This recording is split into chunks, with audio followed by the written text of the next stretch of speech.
ओम शांति। हम सभी को स्वयं शिव बाबा ने ईश्वरीय ज्ञान दिया। ज्ञान से ही निर्माण होता है बुद्धि का, ज्ञान से विवेक बढ़ता है, विवेक से बुद्धि का विकास होता है।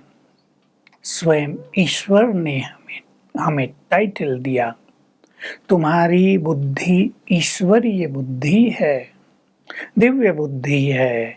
मैंने आकर तुम्हारी बुद्धि में परिवर्तन कर दिया है। सब जानते हैं, पहले हमारी लौकिक बुद्धि थी। कोई लौकिक पढ़ाइयों में बहुत बुद्धिमान, अनेक डिग्री लिए हुए, लेकिन वो सब होती है लौकिक बुद्धि। सद्बुद्धि होना, श्रेष्ठ बुद्धि होना, पवित्र बुद्धि होना और फिर दिव्य बुद्धि होना, ये लेवल्स हैं।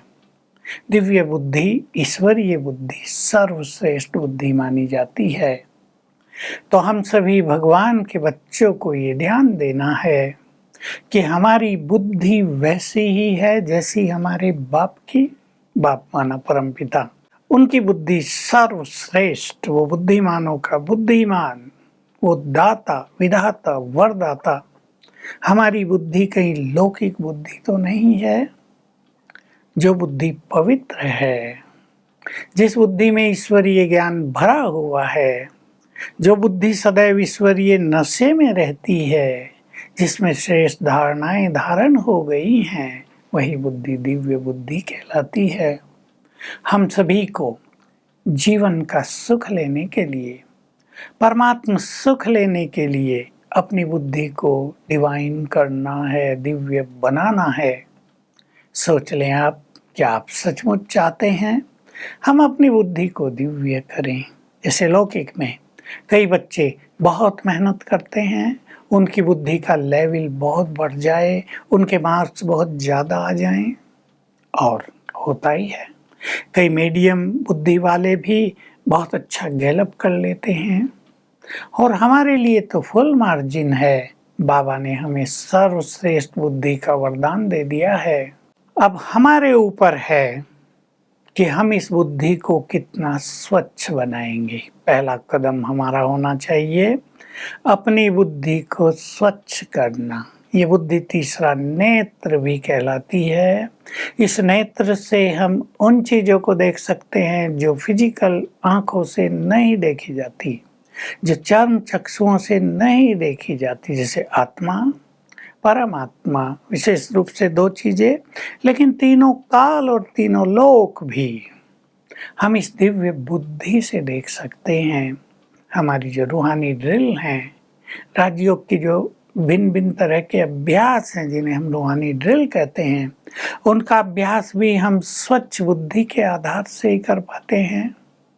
तो पहला काम, हम अपनी बुद्धि को स्वच्छ करें। इस बुद्धि में ज्ञान के अलावा, श्रेष्ठता के अलावा, सद्विचारों के अलावा और कुछ अलाउ ही न करें। जैसे हमारे पास सोने की बाल्टी हो, आज तो किसी के पास होगी नहीं, पर मान लो हमारे पास सोने की बाल्टी है, हम उसमें क्या रखेंगे? दूध ही रखेंगे। कचरा तो नहीं डालेंगे, उसे डस्टबिन तो नहीं बनाएंगे। हमारी बुद्धि भी हमारा सोने का बर्तन है, जिसमें हमें ईश्वरीय ज्ञान भरना है। अब हमसे सब देख लें, हम उसको डस्टबिन तो नहीं बनाते। ये हर एक के अपने ऊपर होता है। अपनी बुद्धि से प्यार करें, क्योंकि बुद्धि जीवन के लिए अति अति महत्वपूर्ण सर्वश्रेष्ठ खजाना है। अपनी बुद्धि को खुद वैल्यू दें। चिंतन करेंगे मेरे साथ सभी ब्रह्मावत्स। हमारी बुद्धि में तो हमें भगवान को बैठाना है, इस बुद्धि में तो हमें वरदानों को धारण करना है, इस बुद्धि में संपूर्ण ज्ञान की गुह्यता अपनानी है, इसी बुद्धि में शक्तियाँ, प्योरिटी, सद्गुण धारण करने हैं। इसी से तो हमारा पूरा कल्प श्रेष्ठ होगा। हम हीरो एक्टर बनेंगे। हम हर जन्म में श्रेष्ठ भाग्य के धनी रहेंगे। तो वर्तमान पे डिपेंड करता है सब कुछ। मैं फिर कह रहा हूँ, देखो अपने को, अपने से बात करो। क्या हमें अपनी बुद्धि की इतनी वैल्यू है? क्या हमें समय की इतनी वैल्यू है? अगर है तो हम अपनी बुद्धि में ईर्ष्या, द्वेष, नफरत, तेरा मेरा, व्यर्थ विचार, गंदगी क्यों भरते हैं? नहीं भरनी चाहिए ना, सब मानेंगे नहीं भरनी चाहिए, फिर भी भरते हैं। तो ध्यान देंगे किसी भी विकार की गंदगी हमारी बुद्धि को दूषित न करे।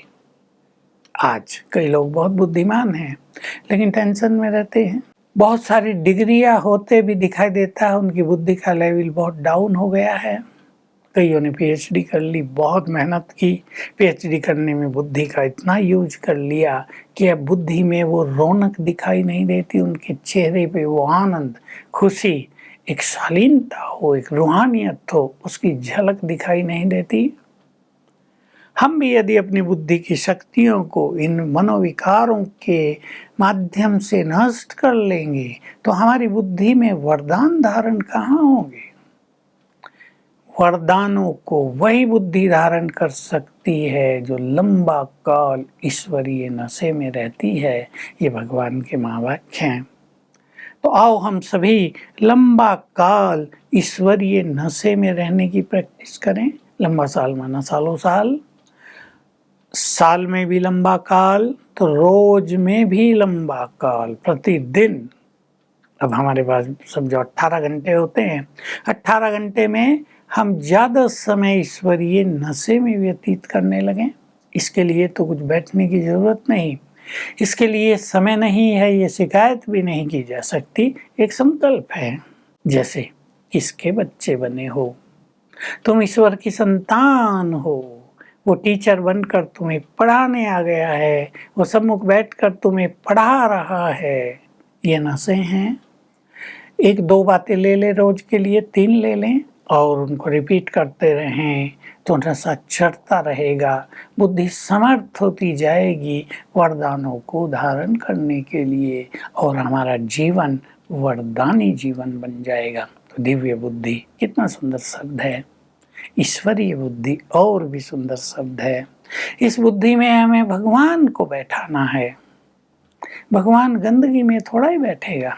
लोग तो कह देते हैं सब जगह बैठा हुआ है। अरे भला गंदगी में भगवान बैठता है क्या? जो एवर प्योर है वो तो उस बुद्धि में भी नहीं बैठता जिसमें ईर्ष्या, द्वेष, जलन, तेरा मेरा, व्यर्थ भरा हुआ है। उस बुद्धि में भी भगवान का वास नहीं हो सकता। तो कितनी सुखद फीलिंग हो कि हम भगवान को अपनी बुद्धि में बैठा लें, स्वच्छ करें। घर को भी तो स्वच्छ करती है ना माताएं। स्वच्छ घर कितना अच्छा लगता है, मन को आकर्षित करता है। स्वच्छ बुद्धि तो सबको आकर्षित करेगी और इस स्वच्छ बुद्धि में ही बहुत बड़ी चीज होगी, ज्ञान के सीक्रेट्स सब समझ में आ जाएंगे। ज्ञान तो बाबा ने सबको दे दिया, लेकिन किसी किसी ने उस ज्ञान की गुह्यता को बहुत अच्छी तरह समझ लिया है और धारण कर लिया है।